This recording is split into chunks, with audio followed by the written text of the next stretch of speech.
tourism sector in the spotlight in a keynote session with René de Monchy, CEO of Tourism New Zealand, Building Back Better, and a fireside chat with FSC's Richard Klipin. Tourism is, of course, vital to New Zealand's success, contributing to our economic, social, human and natural well-being, while providing exceptional experiences to both domestic and international visitors. Before COVID-19, tourism made up 20% of New Zealand's exports, making it our largest export earner. 1 in 10 New Zealanders was either employed by the tourism sector or indirectly by related sectors. The pandemic's impact on the tourism sector has been unprecedented. In New Zealand, from March 2020, borders closed for the first time ever, halting international tourism. And domestic travel restrictions have also affected domestic tourism. This session, with thanks to sponsors Fidelity Life, will look at how Tourism New Zealand and the wider tourism industry has adapted to the challenges of COVID-19 and how New Zealand's response is evolving. Welcome, René and Richard. Kia thank you, Vanya, and warm welcome to René. I think we're all here.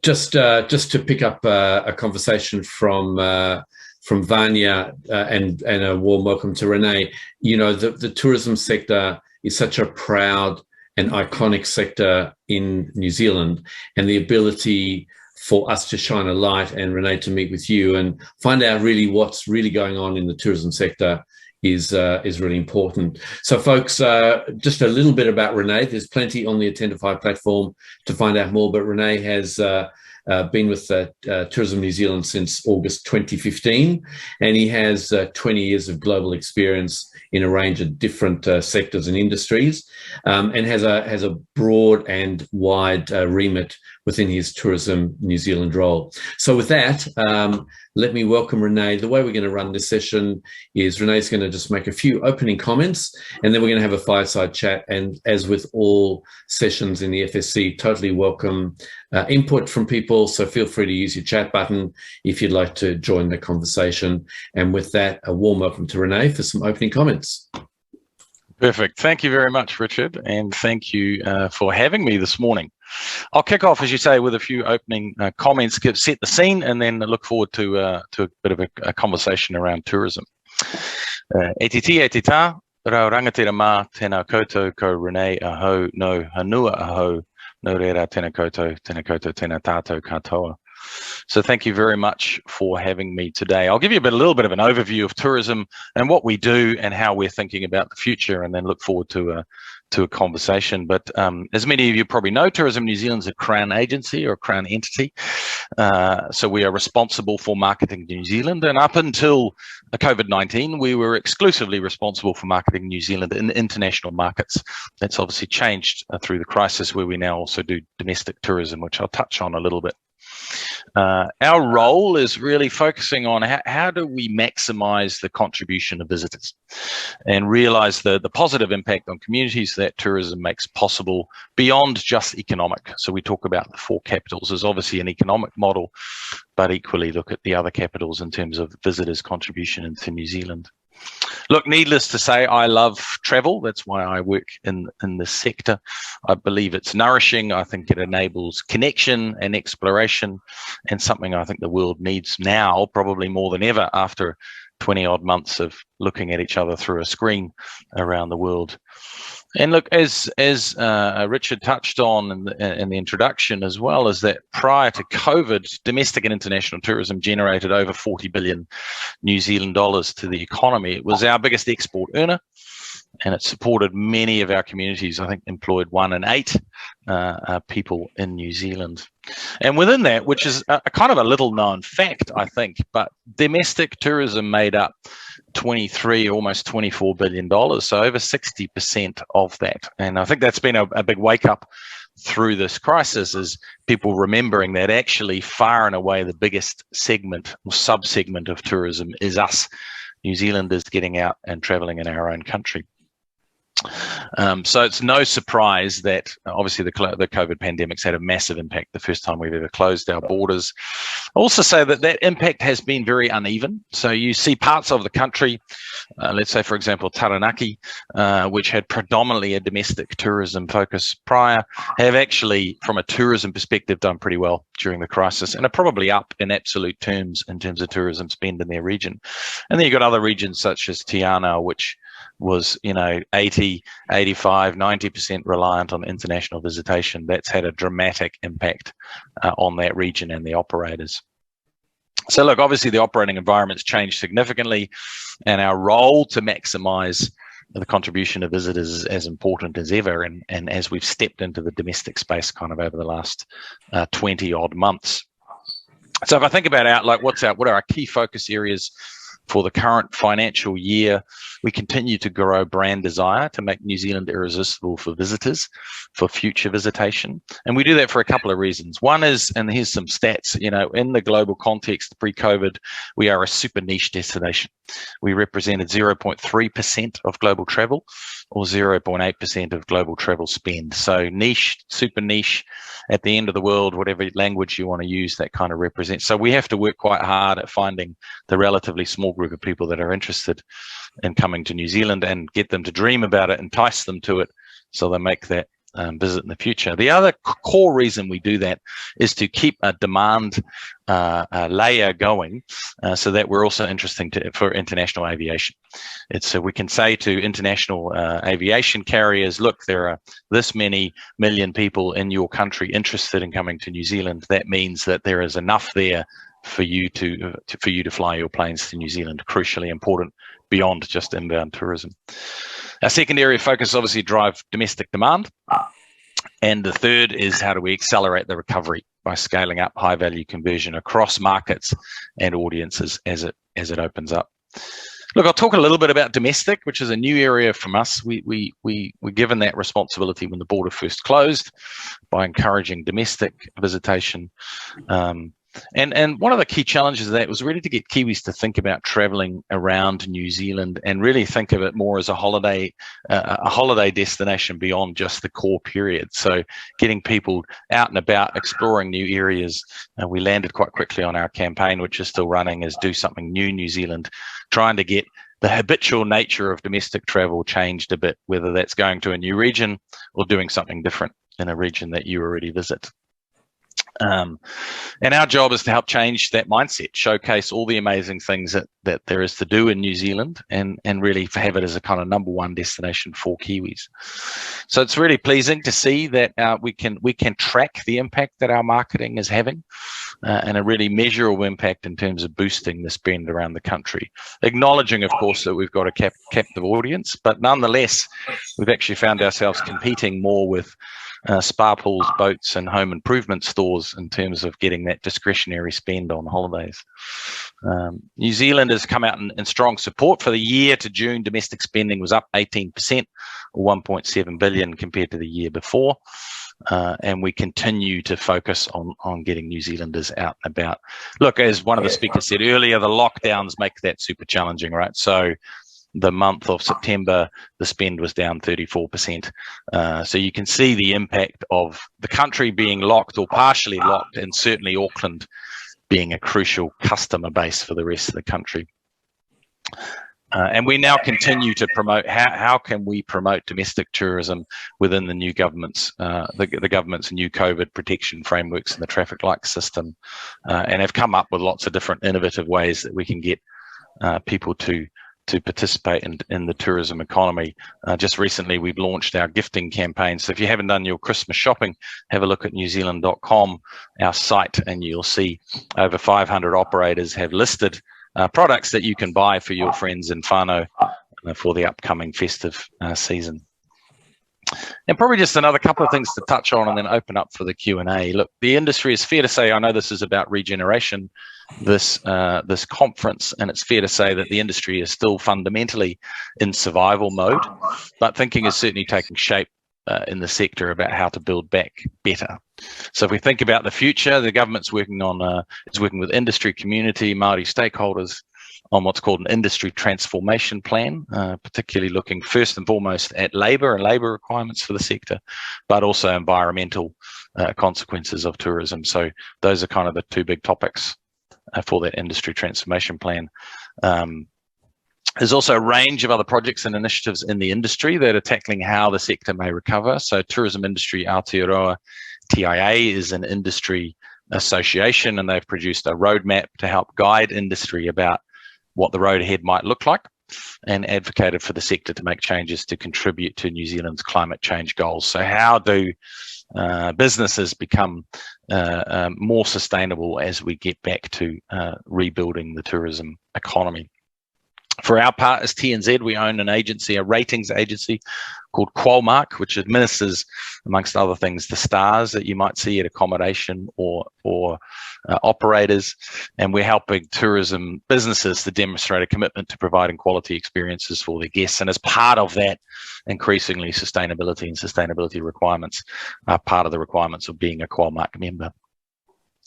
It also includes actions by businesses to consider and address their impact on the environment and communities they operate in. So something consumers are increasingly looking for. So not only what are the sustainability credentials of a business, but also how are they part of the community and how do they contribute to the community that they operate in. So look, that was really a kind of whistle-stop overview of focus areas. And Richard, more than happy just to open up now to you or any of the other people on the call for any questions that you might want to cover off. Fantastic, Kira. Thank you, René, and loving your background. Makes me feel like we should be travelling. And interesting your comment around, you know, our best market are ourselves and our ability to move around the country. Just perhaps opening up, and again, please welcome all conversations on the chat button. But how was, before lockdown, before COVID, I mean, what was the brand of New Zealand that international tourists, the 0.3%, we'll go into the niche market in a moment, the 0.3% that you mentioned turned up for? Why did they come? What do we mean to them? Yeah, look, we do a lot of ongoing research amongst visitors, potential visitors. We call them active considerers because we're niche. We have a model through digital marketing that we can track who are the people that are actively considering New Zealand. So, you know, do they have the means? Do they have the desire? What's their interest level? And we track that ongoing to see how that trend changes, and also through COVID. So fundamentally, pre-COVID, the primary reason that people come here is for the landscapes and the scenery, right? So the beautiful scenery behind me, the Linda's Pass, as an example of that. That is the primary reason, combined with the fact that we have a huge variety of it in New Zealand, relatively close by. So compared to other competing destinations where you might have to drive for a day to get a change in scenery, in New Zealand, you know, you can drive an hour and a half, and you can kind of go from the desert to the mountain to the beaches. So it's that variety and the beauty of the landscape is still the key motivator for why people come here.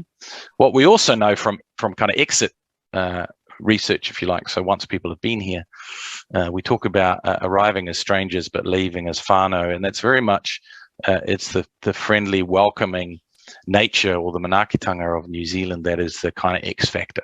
So they come here for the landscapes and the scenery, but leave with a kind of filled heart because of just the friendliness and the warmth and the hospitality of New Zealanders. Wow. Okay. And so the 0.3%, which when you put it in that scale, I mean, obviously there are cities in Europe that get millions and millions of people, and we've all at some point, I imagine, been caught up in ridiculous queues and crowds to get into whatever the global attraction is. I mean, where do those 0.3% are mainly coming from? Yeah, I mean, you're right. So 0.3 is a pretty small number in absolute terms. So pre-COVID, actually pretty much mirrors New Zealand's general exports. So Australia, China, and the US in that order made up around about almost 60% of the international market scale. So actually, once you add, so if I look at the total tourism sector, I mentioned domestic was 60%. Once you add Australia, China, and the US to that, you're getting close to 90% of the historical scale. So those big three markets were the most significant markets. And then you're getting into the more traditional, longer established visitor markets, the UK, Japan, Germany, Korea. They were kind of at the neck. They were sort of rounding out the top 6 markets. So pretty important, obviously, to get the Aussie bubble back on, and getting people, back in the country when we can, from whenever it is, middle of next month or the month after. Yeah, absolutely. I mean, Australia being far and away the largest market, certainly from a scale perspective, but also from its own number of people, but also from a value perspective. Australia being crucially important, not just for tourism visitors, also business traffic, and obviously, visiting friends and family is a big part of that. Adds into that traffic. The other obvious one with Australia is it's our only short haul market, right? So it's the only market that you might get some long weekend traffic. It's the market where you can get some skiing traffic and winter visitations. Other markets are a little bit more focused on the summer, and obviously being long haul tends to be kind of a week plus is the length of stay. Yeah, just back to that earlier point. I mean, it feels like tourism has been a sector that New Zealand has been very proud of. We can see it, we can visit it. We're domestic consumers as well, but that kind of that message about showcasing New Zealand to the world idea is really palpable, isn't it? Yeah, absolutely. I think and I think you often hear the example of expat Kiwis, and they see the 100% pure New Zealand ad somewhere. In the old days, they might have seen it on the tube in London, and it kind of fills them with a bit of warmth and the thought of home. But I think it's also inherent in us as New Zealanders, that sort of, and everybody that lives here. We've all sort of learnt this idea of manaakitanga and being a host. So we love to show off our country, and there's almost an inherent thank you so much for coming all this way, and we want to show people around. So there's I think we are natural hosts, and we want to host and want our visitors to have a good time. Because it is we are one of those destinations, if you live far away, that it's like one day on my bucket list, I definitely want to go. And exactly. And it's exactly that, right? And certainly for a niche destination, for many people, it'll be the trip of a lifetime. They may only do it once. So our job is to go, how do I get it from the bucket list? And we talk about dreaming, booking, and planning and booking, right? So people are dreaming, and they might dream for years. But you can, with digital marketing, you can increasingly kind of track at a macro level that behavior. So we are constantly going, how do I move you through the funnel from dreaming to get you to planning and then ultimately to booking? But that may take years in some cases. Yeah, just so with that as a backdrop, I'm kind of interested to explore so how difficult has it been these last 2 years, that if you've been a business that's delivered whatever tourism service to people coming off cruise ships and flights and so on, and that pretty much stopped immediately. How difficult and how confronting has it been in your sector? Well, it's been brutal, is probably the best word. I think the sector has been at the pointy end of the impact. It literally went from, and actually it's probably been tougher the last 12 months than the first 7 or 8 months. The reason is actually for 2020, we by and large, the tourism sector had most of the summer uninterrupted, which are crucial months, right? So it wasn't until China closed in February, and then the rest of the world was more like April. So actually we had most of the summer. So this last 12 months has been worse than the time before that from an international perspective. So, you take $13 billion of international spend that effectively turned to zero with immediate effect. But then underneath that, there is a varying impact. So you had some businesses that were, 95% or more reliant on international visitors. Obviously, it's dramatic. And you had those that were more reliant on domestic. It was less impactful. And I think subsequently over the last 20 odd months, what you've seen is some businesses have really altered their offering. It's certainly been a big wake up call for businesses to also go, I better make sure I have a New Zealand offering for my own business sustainability and not just be reliant on international visitors. So many have adapted, but some have been unable to. And that's what we've seen in business closures, hibernations and bankruptcies. Yeah, and do you think, I mean, if we can just pick up that notion of innovation and change, I guess COVID's taught us many things. One is to stay very nimble, and so on. Have you seen a lot of that happening across the tourism sector as the international market effectively closed and became domestic play only? Yeah, absolutely. I think there's a couple of key things. Lots of people, so businesses have obviously had this huge kind of shock to the system and gone, because what we had pre-COVID is relevant to the context, Richard, is up until COVID, we had some very strong growth in the international tourism space. So we had seen a really good growth of aviation connection, many new airlines. So that means easier access, strong growth. So, rising tide rises all ships. We'd had that, and all of a sudden the shock to the system. So the obvious one is many businesses quickly coming up with domestic offerings, and that isn't. You heard a little bit of commentary around that in the media. That isn't just about changing your price. It's actually a lot about changing your offer and changing what the product is, and maybe the bundling of the packaging and the pricing. So a lot of work was done on that. Actually had a pretty good summer last summer, and particularly the school holiday periods as the key travel periods were pretty good. The other trend that has emerged, which you would have seen across many industries, but you've seen a real acceleration of the digitization of the sector, something that's been quite challenging and in areas we've probably lagged behind. So lots of businesses that are at the kind of small end, mom and pop kind of owner operated, 10 or so employees that up until COVID have been physically present, but probably digitally somewhat invisible. That has certainly accelerated as a consequence of this crisis, as people now actually more digitally capable, and making sure that they have the digital requirements for their business. So that's probably a little silver lining to a crisis.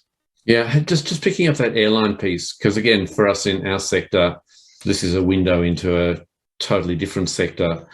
But of course, people have to get to New Zealand, and when you have airline after airline flying, it increases capacity and likely puts a bunch of price competition in. And today that's very different, isn't it? Just perhaps take us through how does the airline access piece play out into how tourism and how thriving tourism will be? And we might just jump on the cruise ship piece as well after that. Yeah, sure. Look, I mean, aviation there's a good example of where the tourism, if you like, it enables the aviation connection, but there's many benefits that go well beyond that. So one of the Auckland Airport had shared these stats recently. If you take a long haul service on a 787 Dreamliner that operates daily, it injects about $650 million into the economy. Now, 150 million of that sits as passengers sitting in the seats, but $500 million of it is freight. So that's a really good example of having, good connections, which is good for visitors to be able to come here, but as we've seen over the last few months, is vitally important for freight. And having a good selection of airlines. So obviously Air New Zealand is our national carrier, a significant partner for us as Tourism New Zealand. We do a lot of great marketing with them in New Zealand and around the world, but it's equally important to have the likes of American Airlines being able to fly here. They've got 100 million American AirPoints members, loyalty card members, I should say. Lots of people want to fly on their domestic carrier to be able to get here. You've got greater access points into the markets with domestic carriers, because Air New Zealand tends to just fly point to point, and that the other carriers will have a domestic network.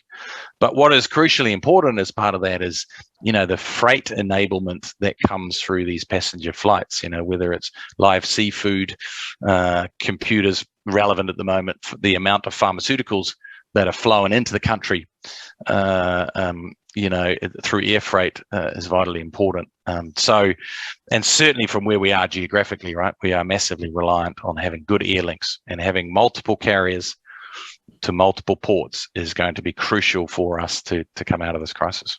And is that part of the game plan, noting that, our opening has been staged perhaps slower than other parts, and there's that piece around your flow where the people are? Is that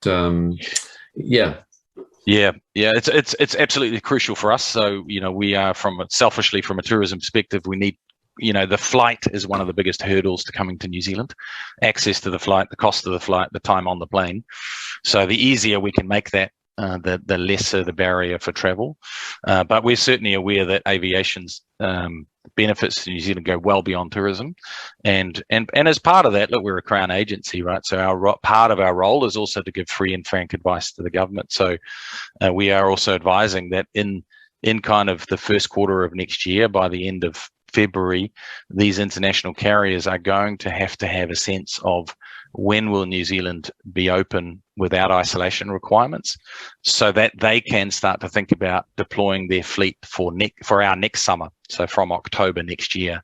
So we're certainly advising the government of the need to give as much clarity as possible in advance, so that these carriers can decide to fly back to New Zealand. Otherwise, they will redeploy their planes to other countries.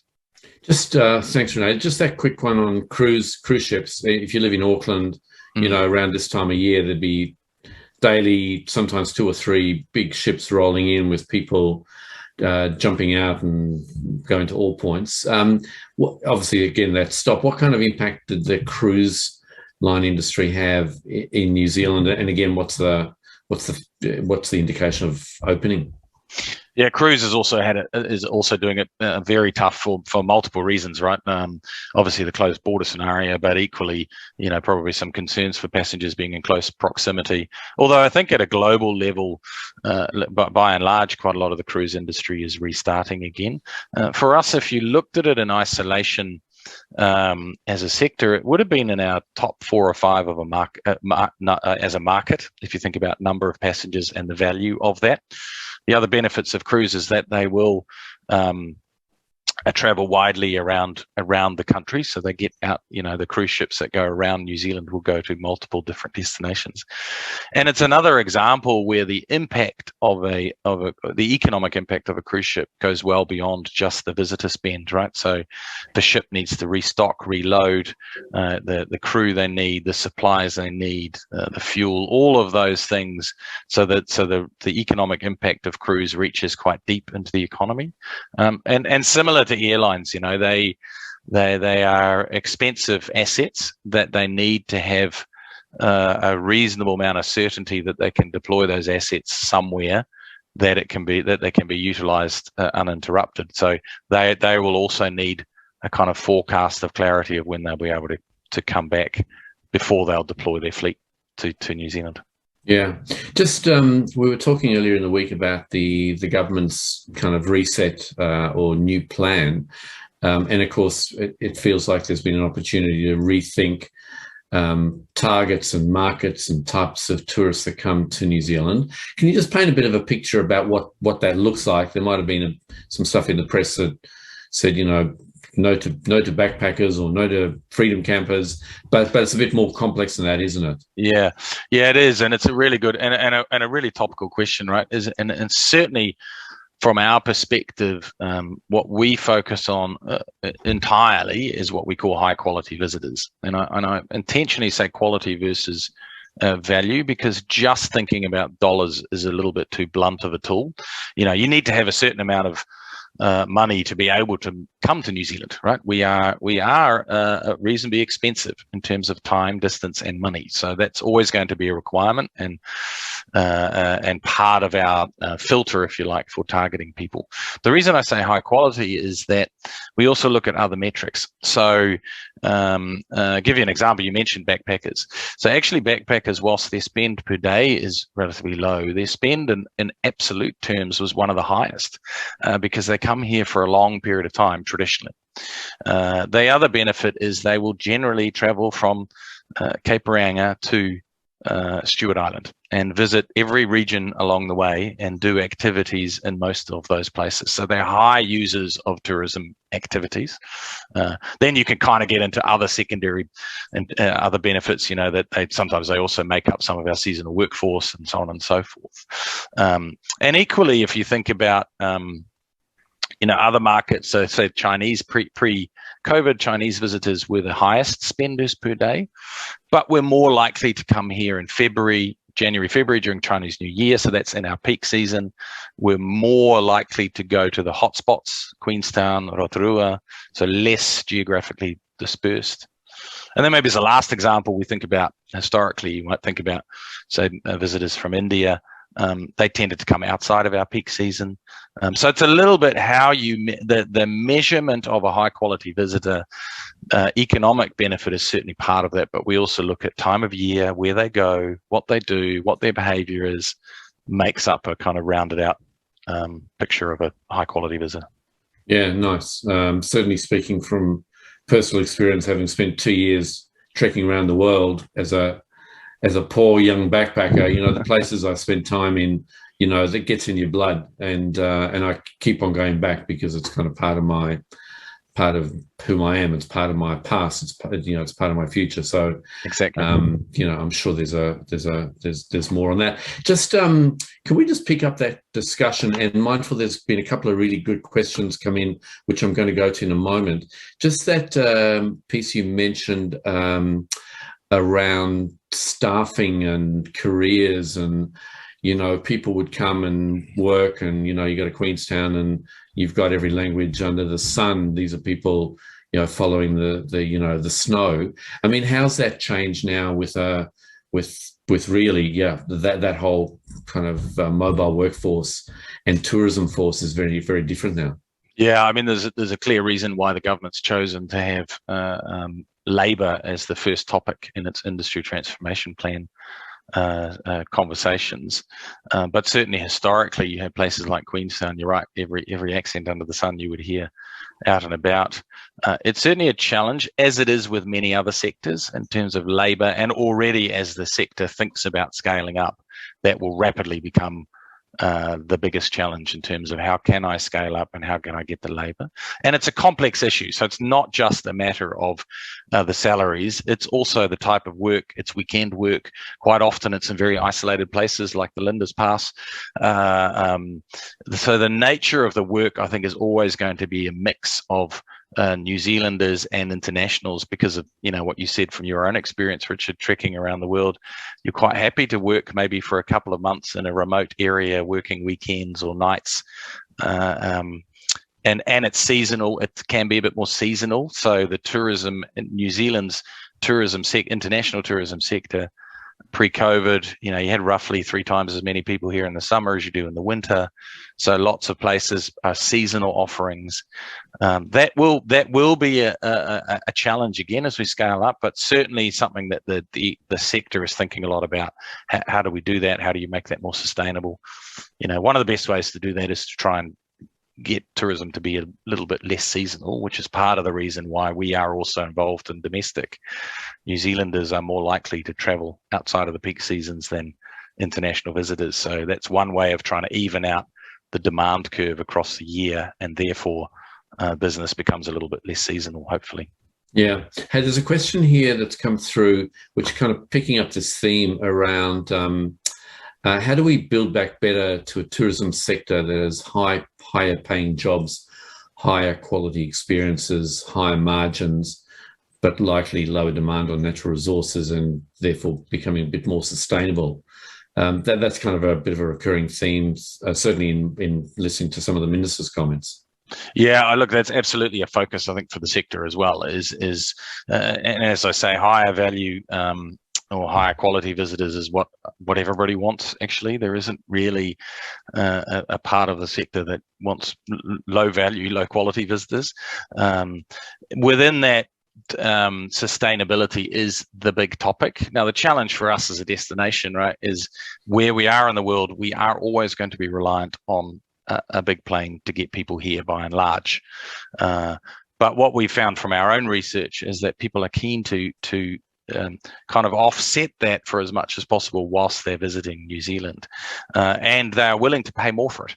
So recent research that Expedia shared with me shows that from their surveys, more than 60% of visitors are willing to pay more for an experience that is shown to be sustainable.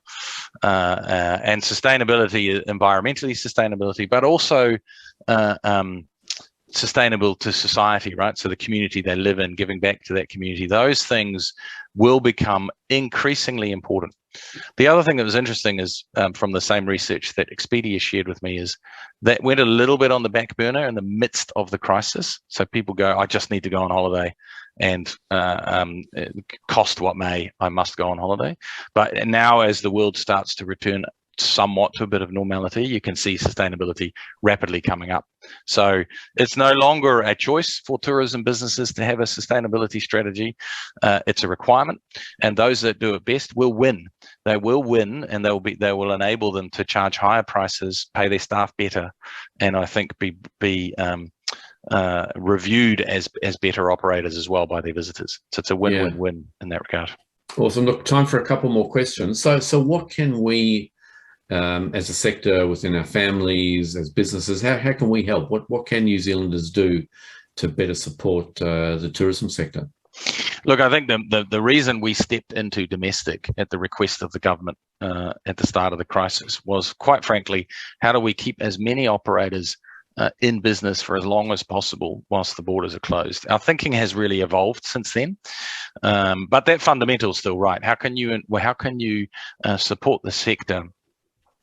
Two things in the upcoming holiday period, right? Is either change your habits and go somewhere, fly, or drive somewhere different and go and see this beautiful country. The amount of people that I've spoken to that have said, oh, I've always been meaning to go to the South Island but never made it, finally did it after 30 years of talking about it, and why didn't I do it sooner? So you'll be amazed that, see the magic of this country as through the visitor's eyes. And the other is also, actually, if you are going to go to the usual spot, you're going to go to your batch or the same beach or whatever it is, go and do something new. Have a look around. Google, look on newzealand.com, have a look at what are some of the things that I could do here that's a new experience. You'll be amazed at some of the amazing products and offers that really passionate entrepreneurial New Zealand businesses are offering. And they might just be around the corner from the spot that you've gone on holiday to for the last 10 years. So have a look around and experience some of that magic. Just picking up the South Island and picking up Queenstown, which kind of is everybody's favourite, buzzy breakaway city. Obviously, has been really hard hit. Just perhaps just a lens on what's happening in towns and cities that are very much structured around tourism and how they've kind of weathered the last couple of years. Well, you can see, absolutely. You can see that places like Queenstown, Te Anau, even Kaikoura, places that were very reliant on international tourism have done it tough. And the challenge you've got there is you've got infrastructure that was built for it that is now being underutilized. So one of the major hotels on the main street in Te Anau has closed in March 2020 and to the last of my knowledge never opened again because there hasn't been enough scale for them to do it. So I think those, and I think for them is going to be the double whammy of as they can start to open up, and we even saw this a little bit with the Australian bubble, is the ability for them to scale up quickly will be challenging. So I think they're already making choices about, do I open half my hotel? Do I open my restaurant half of the week? So all of that to enable them to scale up. But certainly they have. As you can imagine, they've been the most impacted, right, because of the heavy reliance on international visitors. Yeah, and look, last couple of questions. Just if we were sitting here today in 2023 and 24 and 25, where do you think we've got to as a sector in managing COVID? And obviously, notwithstanding that the fact that it's very hard to second guess what COVID's doing, but as a sector, how are you thinking about those kind of issues? Yeah, look, I think I wish I had a crystal ball in this stuff, but I think what you'll find is new travel behaviour. So much like post 9/11, the way we travel changed. There is a new requirement for travel as a consequence of COVID. So, whether it's testing regimes, vaccination requirements, new paperwork, different insurance, I think travel's going to be a bit harder.